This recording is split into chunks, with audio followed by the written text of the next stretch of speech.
Oui, bonjour tout le monde. Aujourd'hui, je vous propose une purée de pommes de terre maison.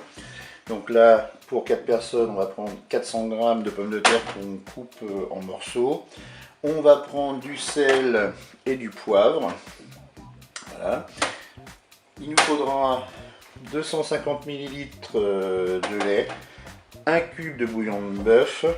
Là, à la fin de la cuisson, je rajouterai du Saint-Agur, il y en a 15 g, et puis 2 cuillères à soupe de crème fraîche. Bien, pour cette recette, ça va être très rapide. On va juste mettre, je dirais, les ingrédients dans la cuve. Je vais commencer par les pommes de terre. Ensuite, je vais verser le lait. Je vais poivrer. Saler très légèrement dans un premier temps, après on rectifie à la fin de la cuisson. Et puis je vais ajouter mon cube de bouillon de bœuf. Là, ce qui est bien, c'est qu'il s'émiette très facilement. Voilà. On va pouvoir mélanger.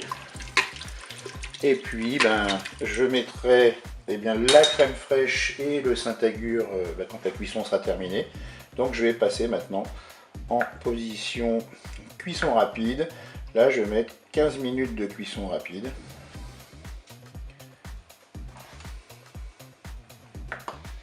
Avec un départ immédiat, je peux fermer le couvercle. Et bien voilà, nous arrivons en fin de cuisson. On va attendre que la pression s'évacue. Allez, nous allons arrêter notre cookéo.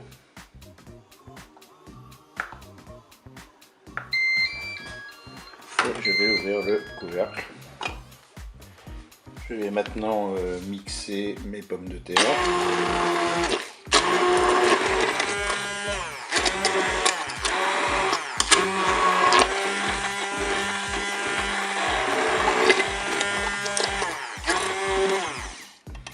Donc voilà, j'ai mixé mes pommes de terre.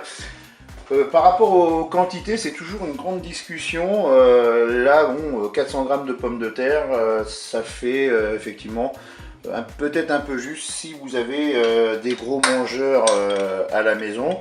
Donc vous pouvez augmenter la dose de pommes de terre. Donc là, je vais rajouter ma crème fraîche. Et puis, je vais faire fondre le Saint-Agur. Mes 15 g de Saint-Agur. Je vais mélanger l'ensemble.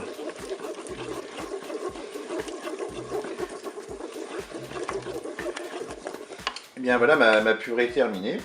Et ce que je vais faire, c'est que je vais me mettre en maintien au chaud parce que je n'ai pas encore fait cuire ma viande. Donc là, pour aujourd'hui, par exemple, je vais proposer à mes enfants des saucisses, tout simplement. Et bien, pendant la cuisson des saucisses, ce que je vais faire, c'est que je vais mettre ma purée en maintien au chaud. Et bien voilà, je suis en position manuelle, je me mets sur le maintien au chaud et je ferme mon couvercle et je vais pouvoir faire cuire ma viande. Et bien je vous dis au revoir et à bientôt pour d'autres recettes.